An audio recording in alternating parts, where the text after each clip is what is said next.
It is quite a treat to see that y'all are still here. On behalf of Chris and Kristen, my wife RJ, our families, we could not be prouder of the way that we ran this race. We couldn't be prouder.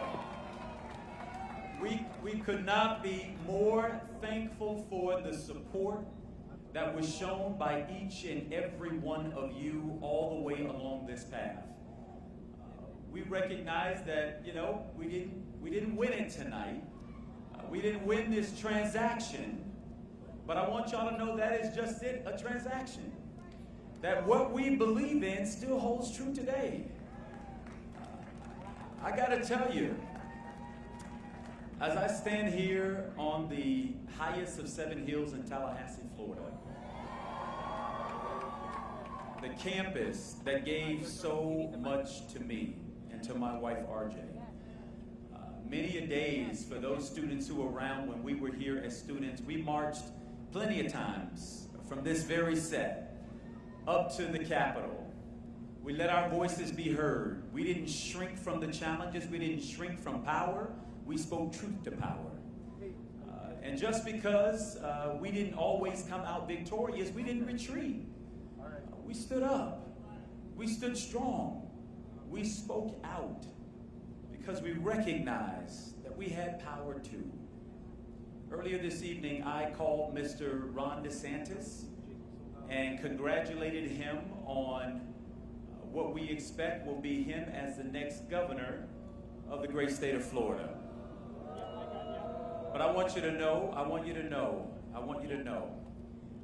that in spite of our congratulating him on his victory this evening, nothing that we believe in is compromised. I still believe that we ought to pay teachers what they're worth. I still believe that. I still believe that we ought to clean up our environment, our air, our water quality, our beaches, our shores. I still believe that we ought to have the kind of economy where people are able to work one job instead of 2 and 3 jobs in order to make ends meet. I'm extremely proud that this evening, the voters of the state of Florida decided to pass Amendment 4. Proud about that. That is just one step closer to getting us where it is that we need to be as a state. Y'all, I want to encourage you not to give up. I want to encourage you to stick to the fight. I want you to know that every step of this way, even though I won't have the blessing of serving as the next governor of the state of Florida, I still plan to be on the front lines right alongside every single one of you when it comes to standing up for what it is that we believe in. As I said all along the campaign trail, power sees nothing without a demand. It never has and it never will.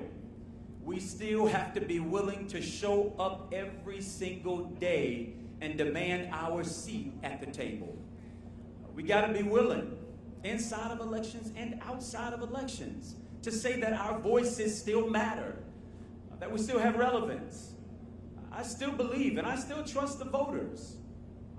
We may not have all shown up in the way that we thought and hoped that we would, but I still believe that there are still more of us who believe in what is common and what is decent and what is right. And I believe in the long run, good always wins out over evil.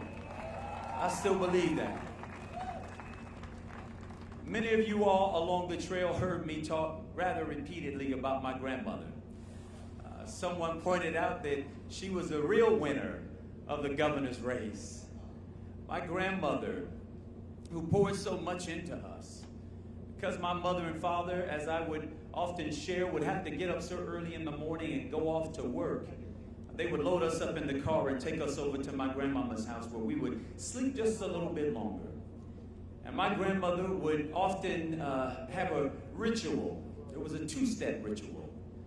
The first phase of that is that she'd grab her bottle of olive oil, sometimes cooking oil, whatever the shiniest oil was that she can get her hands on.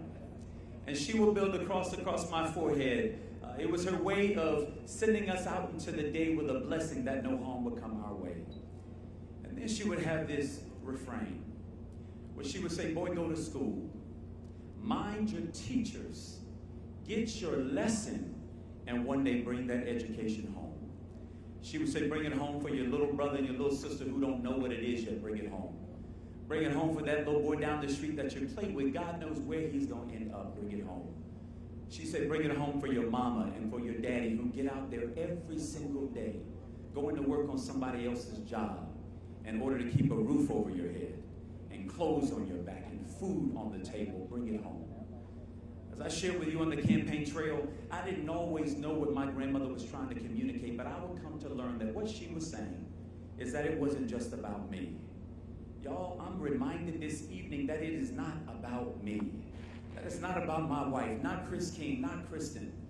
It's about all of us. It's about the collective. This is about the belief that if we all do good, we can all do good. And we can do good by doing good. That if we all put our oars in the water and row in the same direction, that we can all get further than by ourselves. I still believe that to be true this evening. Even in defeat, I believe that to be true. The question is, we have a choice to make tomorrow morning. Are we going to wake up and bask in sorrow and defeat? Or are we going to get up and reassert ourselves to the mission at hand?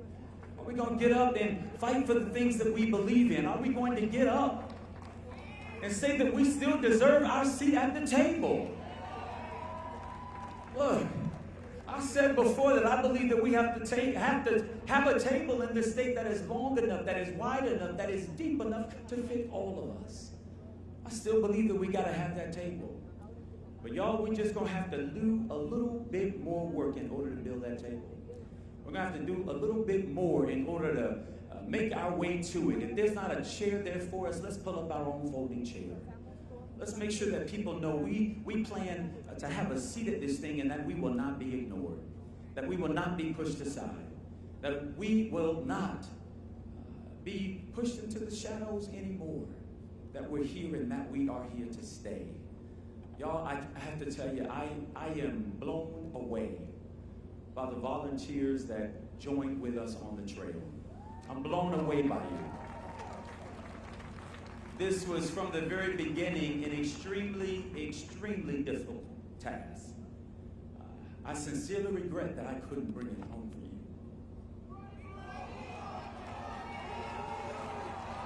But